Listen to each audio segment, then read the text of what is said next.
우리가 로마에 들어가니 바울에게는 자기를 지키는 한 군인과 함께 따로 있게 허락하더라.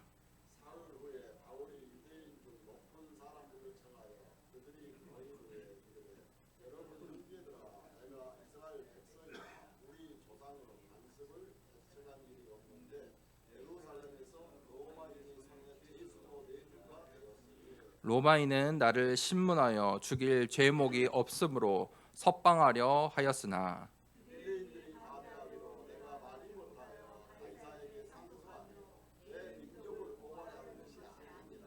이러므로 너희를 보고 함께 이야기하려고 청하였으니 이스라엘의 소망으로 말미암아 내가 이 쇠사슬에 매인 바 되었노라.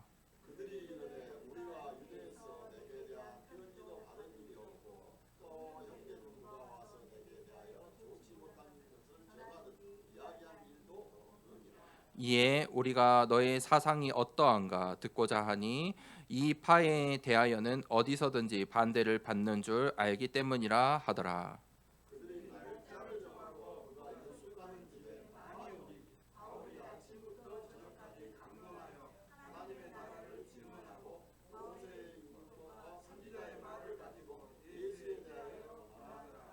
그 말을 믿는 사람도 있고 믿지 아니하는 사람도 있어.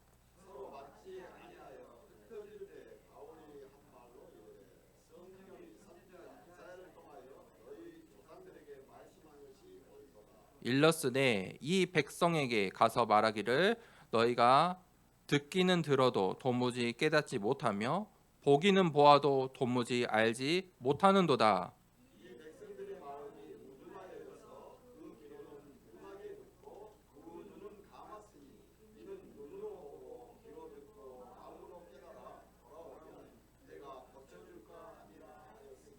그런즉 하나님의 이 구원이 이방인에게로 보내어진 줄 알라. 그들은 그것을 들으리라 하더라.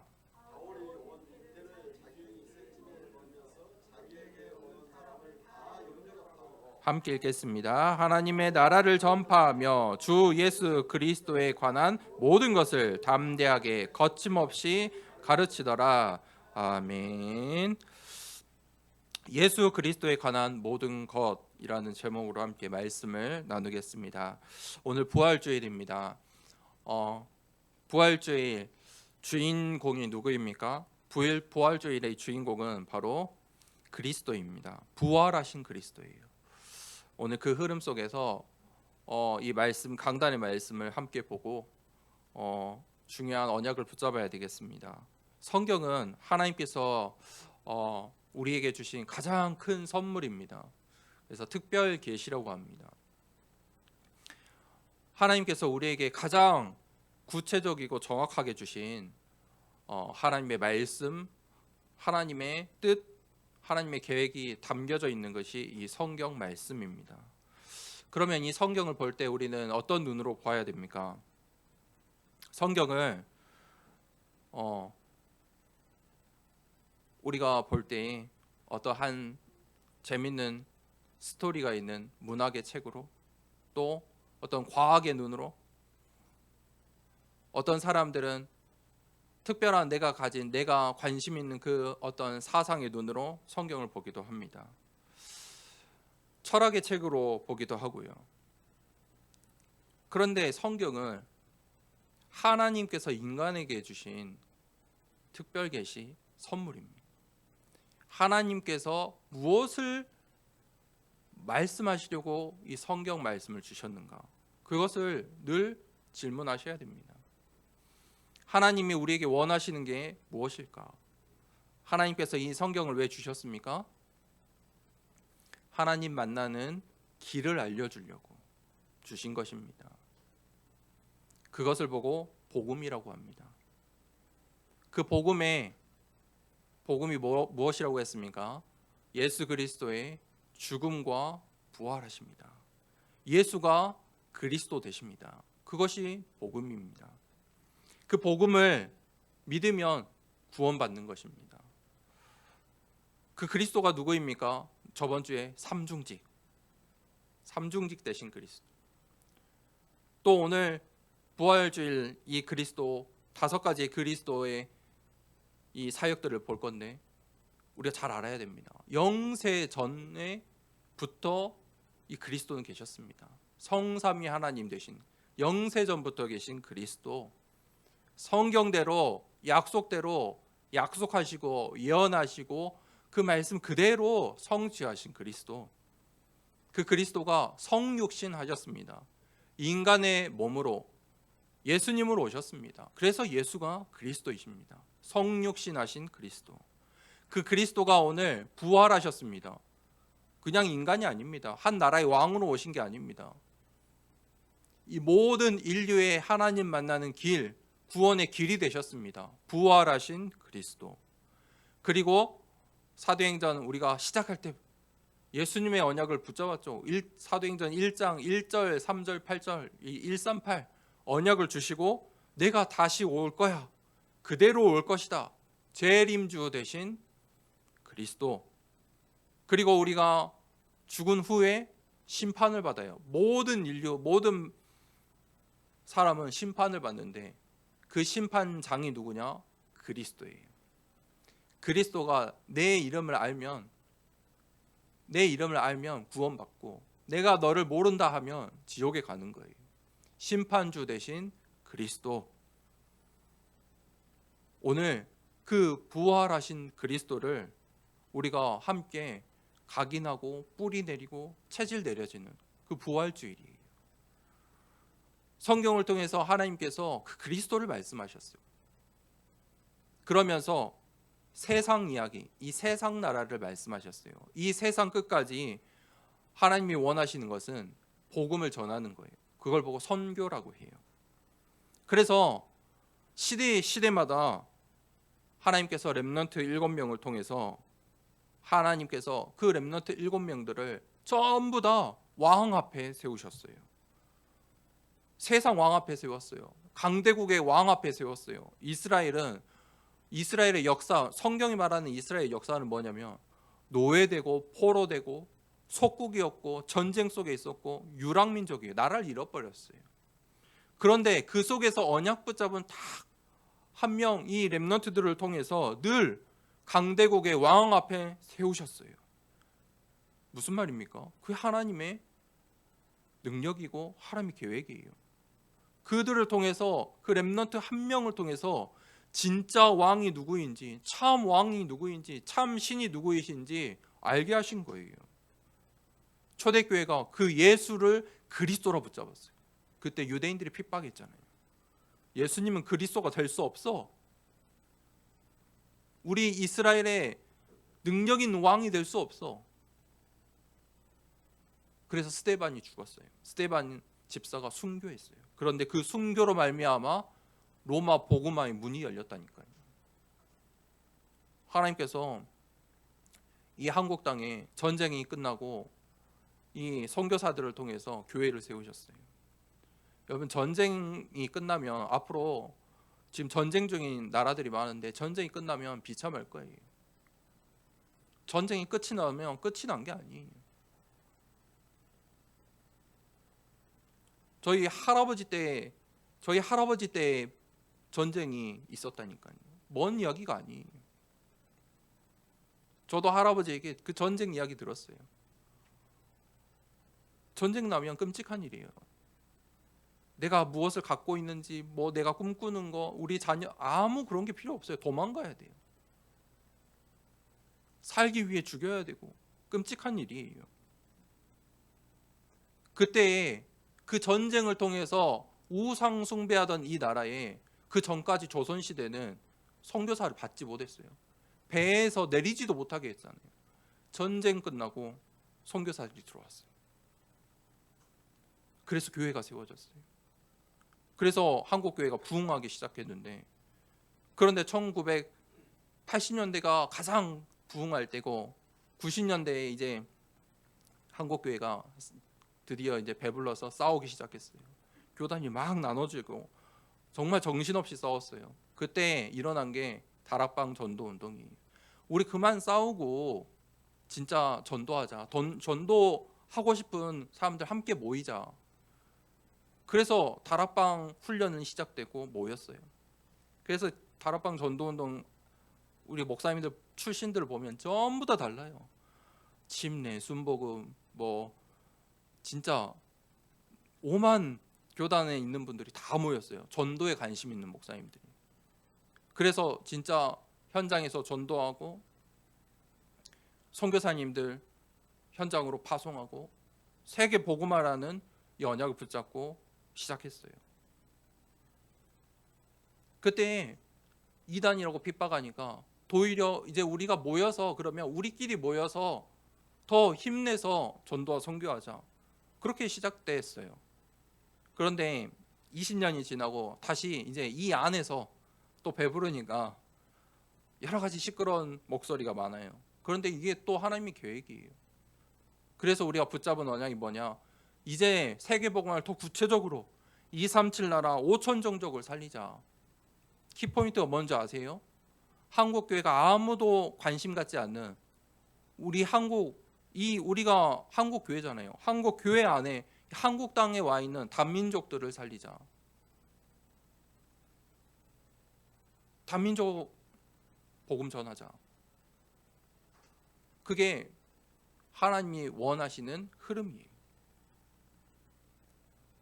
그래서 우리가 이 전도와 선교를 내 힘으로 나 혼자서 다 못하니까 함께 하는 거예요. 그래서 본부가 있어요. 그래서 다음 주는 함께 연합으로 선교, 다음 주 중에 우리 선교사님 선교대회 다녀오실 텐데 함께 선교를 두고 기도하고, 또 다음 주 주일 2부 예배는 함께 선교 대회로 예배 드릴 거예요. 그 흐름 속에 있는 거예요. 그럼에도 불구하고 하나님께서 한 지역을 살릴 말씀, 나의 가정을 살릴 말씀, 나의 현장을 살릴 말씀은 우리의 강단 말씀을 통해 주세요. 내가 어떤 흐름 속에 있느냐 굉장히 중요해요. 흐름은 물이에요. 이 사전을 찾아봐도 이 설명할 때 물로 설명을 해요. 흐름 속에 있는 것이 중요해요. 이 얕은 발목까지 있는 이 얕은 물에 가면은 내 힘으로 그 흐름을 막 이겨낼 수 있어요. 그런데 무릎까지 차오르고 허벅지까지 이제 물이 차오르면 그때부터 이제 힘이 들어요. 그걸 이겨내고 가야 되거든요. 그런데 물에 빠져보신 적 있습니까? 제가 이 황룡강에서 한번 어렸을 때 놀다가 다 빠진 적이 있어요. 아니 이렇게 재밌게 놀다가 어느 순간에 훅 빠지더라고요. 저 황룡강가에서. 아니 다 이게 잠겨가지고 죽을 뻔했는데 이 사촌 형이 제 머리끄댕이 잡고 이렇게 살려줬어요. 아니 물에 빠지면요 아무 안 돼요. 어떻게 할 수가 없어요. 사람이 어떻게 할 수가 없다니까요. 조금이라도 목이라도 나와 있으면 이겨낼 수 있어요. 이겨내서 헤엄쳐 가거나 이겨낼 수 있는데 이미 빠져버리면 아무것도 안 돼요. 그대로 쭉 빠져요. 흐름이라는 건 그래요. 바닷가에 보면 TV에 보면 이 서핑하는 사람들 있잖아요. 그 사람들은 그 흐름을 즐겨요. 큰 파도를 좋아해요. 큰 파도가 있는 곳에 서핑하는 사람들이 있어요. 작은 보드를 타고 파도를 즐겨요. 그 사람들은 파도를 어떻게 해요? 타요. 파도를 타요. 흐름을 탄다니까요. 그 사람들은 큰 파도를 좋아해요. 재밌잖아요. 그게 스포츠예요. 흐름은 내가 그 흐름 속에 있으면 나도 모르게 그 응답을 받아요. 내 수준과 내 상황과 나와 아무 상관없이 그 응답을 받을 수 있어요. 그런데 하나님이 원하시는 하나님의 계획과 하나님의 뜻의 그 말씀의 흐름들과 흐름들이 있는데 나는 내 하고 싶은 거, 내 거 계속 그거 붙잡고 있으면 신앙생활도 힘이 들어요. 교회도 힘들게 돼 있어요. 그래서 내가 어디의 흐름 속에 있는지 잘 보셔야 돼요. 오늘 이 바울이 하나님이 원하신 그 흐름 속에 완전히 맡겨진 인생이에요. 그걸 보고 성령의 인도받았다고 하는 거예요. 그래서 사도 행전이에요. 사도들의 행전이에요. 하나님께 쓰임받는, 인도받는 행전이라니까요. 오늘 첫 번째 대지에 드디어 하나님이 원하시는 곳에 바울이 있어요. 로마에 들어가니. 자, 이 사도행전의 마지막 장이에요. 로마에 들어가니. 사도행전을 누가 기록했습니까? 의사인 누가가 기록했는데 이 편지예요. 누가 받았어요? 이 편지를? 법관이었던 데오빌로에게 쓴 편지예요. 로마의 법관 데오빌로에게 예수 그리스도의 이 복음을 전하기 위해서 의사인 누가가 기록한 편지라는 거예요. 그런데 이 의사 누가가 이 사도행전을 어떻게 기록했어요?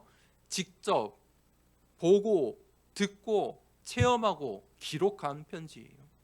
그래서 이 대부분 이 바울의 옆에 있었던 바울의 동역자였고 바울의 팀이었어요. 그래서 오늘 이 28장 마지막까지 이 누가가 바울과 함께 있어요. 우리가 이렇게 되잖아요. 이 사도행전을 보세요. 1장 1절에 예수가 그리스도다. 이 편지의 내용이에요. 주제예요. 1장 3절에 그 예수님께서 하신 말씀이 40일 동안 하신 말씀이 무엇이냐면 하나님 나라의 일이 있다. 그래서 1장 8절에 성령께서 역사하시는데 땅 끝까지 이르러 내 증인이 되리라. 그 말씀이 1장이에요. 이 편지의 시작이에요. 그래서 오늘 이 사도행전 마지막 설교인데 지금 1년이 넘었는데 이 마지막 설교예요. 28장에 그 하나님의 여정 속에 누가 있었냐? 누가 하나님이 원하시는 현장, 그 현장이 어디냐? 그거를 지금 이 편지를 통해 그 여정들을 아주 세밀하게 기록하고 있는 거예요. 성령의 인도하심. 여러분 기도하셔야 돼요. 그 언약의 흐름 속에 있으셔야 돼요. 우리 집 앞에 나름 그 로또 그 명소 같은 게 있어요. 명당. 로또 한 번씩 사십니까? 네. 거기 보면은 토요일 되면요 차가 주차돼 있고 사람들 줄 서서 사요. 토요일만 되면. 로또 당첨되기 위해서 그 1등이 많이 배출되는 데를 명당이라고 하죠. 그래서 로또 명당이 있대요. 뭐 어디서 사도 똑같은데 사람들 심리가 명당에서 사면 좀 더 많이 뽑히니까 거의 줄 서 있는 거예요. 로또도 당첨되기 위해서 명당에 가서 시간 내서 줄 서서 산다니까요. 여러분 성령 인도는 그것과 그 수준과 비교할 수 없어요. 비교가 할 수 없어요. 성령 인도받는 인생 되길 축복합니다. 그 언약의 흐름 속에 언약의 여정 속에 있는 인생 되길 축복합니다. 그게 무엇인지 사도행전으로 기록하고 있어요. 사도행전에 가장 중요한 인물이 두 명이에요. 베드로와 바울. 사도행전 이 초반에는 베드로가 하나님께 쓰임 받았어요. 베드로는 어떤 사람이에요? 오늘 부활주일인데 예수님께서 십자가에 못 박히실 때 여자아이가 저 베드로 아니냐, 예수님의 제자 아니냐. 베드로가 3번이나 부인하고 도망갔던 사람이에요. 나 저 예수님 모른다. 예수님 제자 아니다. 그 베드로가 부활하신 그리스도를 믿고 초대교회에 가장 먼저 쓰임 받았어요. 그런데 그 베드로가 넘지 못한 게 있어요. 이방인 선교. 그것을 그 언약을 붙잡지 못했어요. 237 나라 5천 종족을 보지 못했다니까요. 오직 유대인 이스라엘 교회의 부흥을 위해서만 관심을 쏟았어요. 우리가 잘 봤죠. 하나님께서 꿈을 통해서 환상을 통해서 말씀하신데도 저는 율법을 따르겠습니다. 아니 하나님이 말씀하시는데 율법 지키겠다고 한다니까요. 진짜 마음 아픈데 한국교회 목사님들이 이러고 있어요. 하나님의 말씀에 관심 없어요. 자기 교회 지키기 바쁘고 율법 따르기 바쁘고 내 그릇 지키기 바빠요. 율법과 전통 따르기 바빠요. 그거 잘못 각인된 것 때문에 베드로는 거기서 끝이 나버려요. 베드로의 스토리가 끝이 나요. 그때부터 하나님 누굴 사용하세요? 신기해요. 그리스도인들을 남녀 노소 상관없이 잡으러 다니던 바울을 사용하세요. 하나님은 그렇게 사용하세요. 나 같은 사람 사용하신다니까요. 저는 안 됩니다. 그런 사람을 들어 사용하세요. 그래야 빛이 나냐고. 누가요? 나 때문에, 여기 서 있는 저 때문에 되는 게 아니라니까요. 나 같은 사람인데, 나 같은 사람 때문에 전도와 선교가 되는 거예요. 하나님이 하시는 일이에요. 그 바울은 스데반 집사를 죽이는 증인이었어요. 저 사람을 죽여도 돼. 증인 섰던 사람이. 그런데 광활한 그 정오에 빛으로 내려오셨잖아요. 그리스도가 정오에 빛으로 내려오셨어요. 가장 밝은 시간대에 빛으로 오셨어요. 이방인을 위한 나의 택한 그릇이라. 바울은 그것을 언약으로 붙잡았어요. 그게 차이점이에요. 로마도 보아야 하리라, 가이사 앞에 서야 하리라. 그 말씀을 언약으로 붙잡았어요. 여러분, 하나님 나라의 일은 그 무엇으로도 막을 수가 없어요. 그래서 바울이 자신을 오늘 뭐라고 표현하냐면 쇠 사슬의 메인 자이다. 오늘 바울이 로마에 왔지만 바울은 지금 죄수로 있어요. 바울은 언약을 붙잡았어요. 그것을 보았어요. 그게 비전이에요. 뭘 보았죠? 하나님의 언약, 로마를 보았어요. 가이사 앞에 서야 하리라. 그것을 드림으로 완전히 꿈을 꿨어요. 가이사 앞에 설 것을. 그래서 무죄를 받았는데도 항소한 거예요. 가이사 앞에 가겠다. 그것을 아무도 막을 수 없어요. 이미지.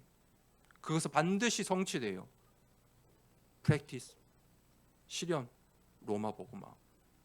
그게 CVDIP예요. 언약의 여정이에요. 바울이 죄수 같고 쇠사슬의 메인자 같지만 그게 세상 사람들의 눈에는 그렇게 보이지만 영적인 사실은 로마를 복음화로 온 전도자예요. 육신의 눈에 보이는 육신의 말들에 속지 마세요. 사단은 지금 벌벌 떨고 있어요. 이 흑암은 이미 결박됐어요. 바울은 이미 이 로마 복음화를 이미 이루었어요. 이미 승리했어요. 저번 주 말씀에 바울이 로마에 왔는데 그 로마의 그 대로에 누가 있었어요? 제자들이 모여 있었잖아요.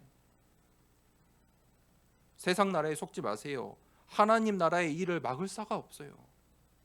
두 번째 대지에. 그런데 이제 이 로마 군인들이 바울을 지키면서 따로 있게 허락했어요. 그래서 이 유대인들이 바울을 보려고 이제 오는 그런 장면이에요.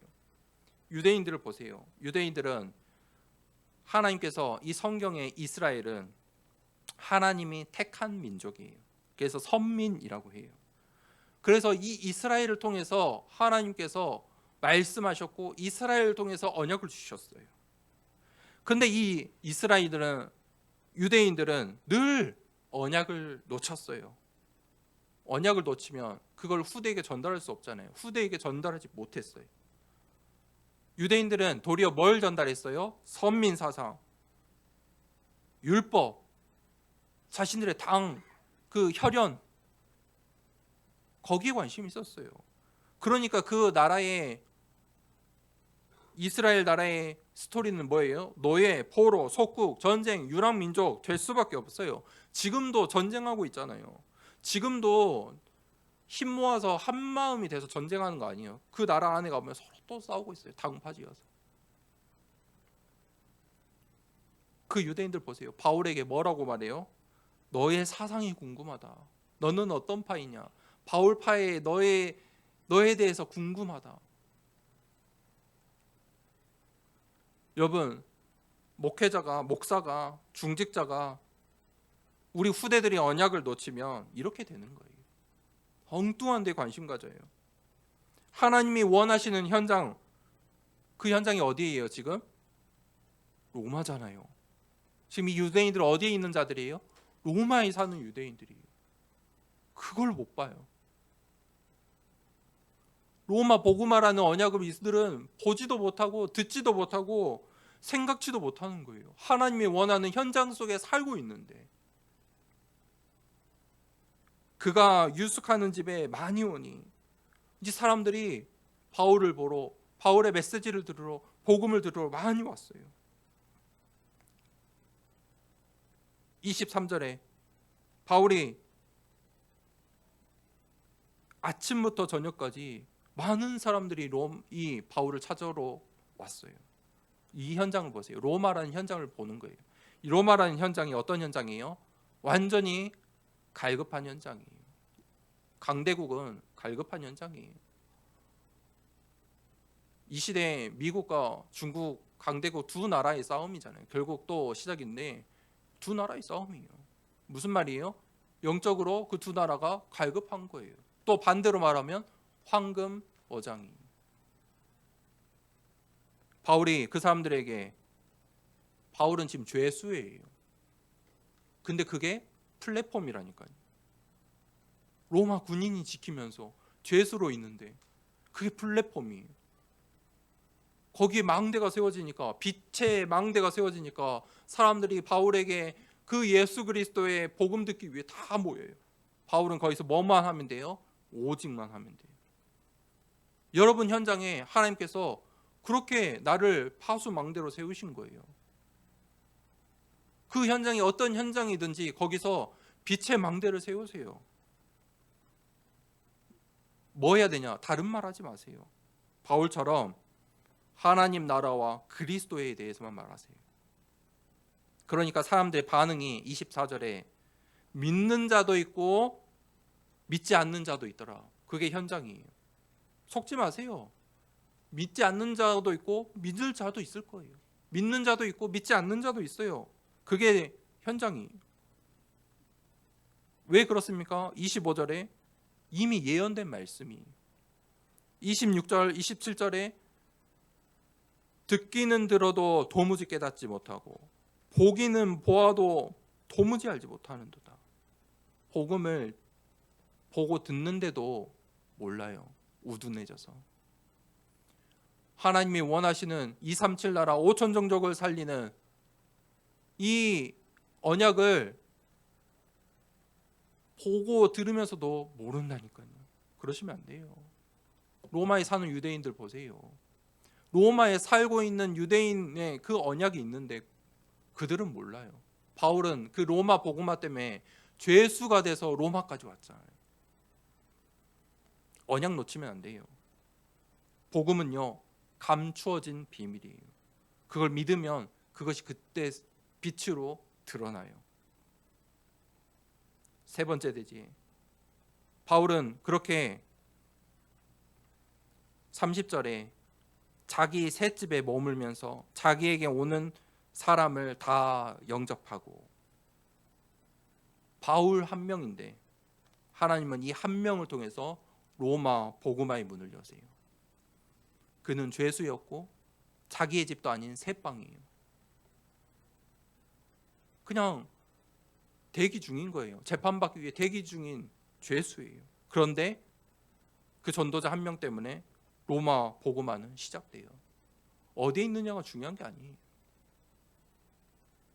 우리가 어떻게 미국 살리고 중국 살리고 237 나라 살리고 5천 종족 살릴 수 있습니까? 어디에 있느냐가 중요한 게 아니라니까요. 바울은 죄수로서 새방에 있는데 로마 복음화 있어요. 왜요?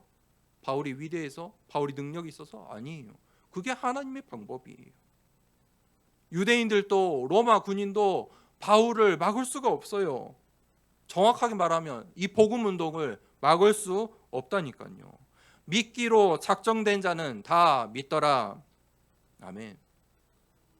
누군지 모르니까 우리가 만나는 사람들에게 복음 전하는 거예요.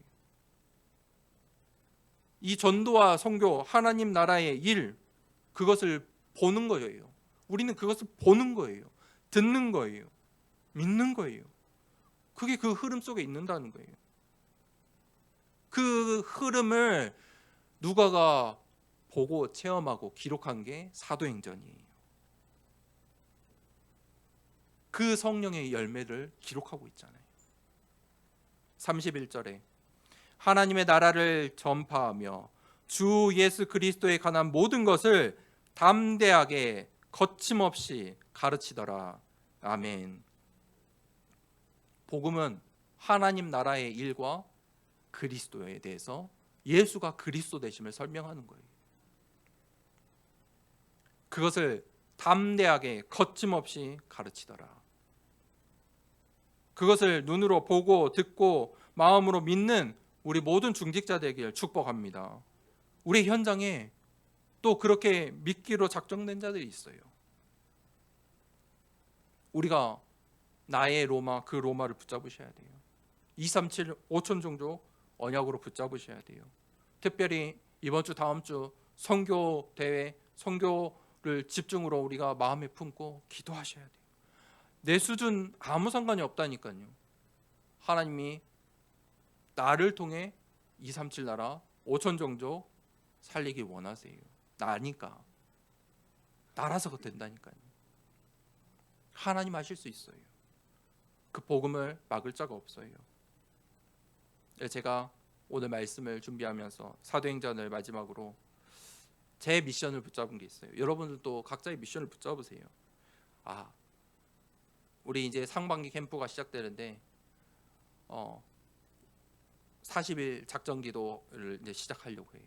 그래서 우리 성도님들과 제가 기도하는 현장, 미래를 두고 40일 동안 집중으로 기도해야겠다. 그렇게 기도를 시작했어요. 결론입니다. 우리가 정말 기도 24 속에 있어야 돼요. 내가 할 수 있는 게 없어요. 내가 할 것이 없어요. 내가 하면요 내 수준밖에 안 돼요. 반드시 그 결과밖에 나오지 않아요. 겨우 먹고 사는 정도밖에 되지 않아요. 우리가 우리의 수준으로 하면 우리의 교회는 이 수준밖에 되지 않아요. 그런데 기도할 수 있어요. 누림, 기다림, 도전. 기도하세요. 그 성령의 인도 받길 그 기도에 시작되는 오늘 부활주일 되길 축복합니다. 기도 24. 누림, 기다림, 도전. 단어만 기억하셔도 돼요. 누림, 기다림, 도전이다. 바울의 이 성령 인도 받는 여정이 그 누림, 기다림, 도전이었잖아요. 말씀 24 속에 있으세요. 말씀의 24 속에 있으란 말은 그 말씀의 흐름 속에 우리의 인생을 맡기세요. 내 뜻대로 사는 게 아니고 내가 원하는 건 붙잡지 마시고 하나님 말씀 속에 내 인생을 들여보세요. 간편하게 맡기세요. 믿고 들으세요. 보세요. 그 여정의 시작되기를 축복합니다. 전도 24 속에 있으세요. 하나님이 원하시는 게 전도와 선교니까요.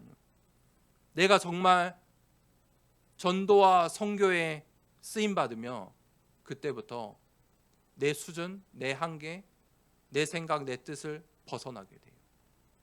초월하게 돼요. 전무후무한 응답이 시작돼요. 하나님이 나를 반드시 작품으로 사용하세요. 그 포인트가 어디냐? 전도와 선교예요. 하나님이 원하시는 전도 24 속으로 들어가는 우리 모든 더사랑교회 성도님들 되길 축복합니다. 이 시간에 기도하겠습니다. 예수 그리스도에 관한 모든 것을 담대하게 거침없이 가르치더라. 사도행전은 이 28장 31절이 끝이 아니에요. 28장을 읽으면 끝의 느낌이 아니잖아요. 시작의 느낌이 있잖아요. 그렇죠? 시작인 거예요. 그런데 그 뒤로는 이제 시작은 됐어요. 결론이 날 수밖에 없어요. 기록하지 않아도 결론이 나는 거예요. 그 시작만 하시면 돼요. 오늘 정말 예수 그리스도의 이 언약을 붙잡고 부활하신 그리스도의 언약을 붙잡고 정말 나의 로마를 찾고 전도와 선교 237 5천 종족의 언약을 붙잡고 기도 속에 말씀 속에 전도 속에 그 흐름 속에 나의 인생을 드리는 시작되길 원합니다. 말씀 붙잡고 기도하도록 하겠습니다.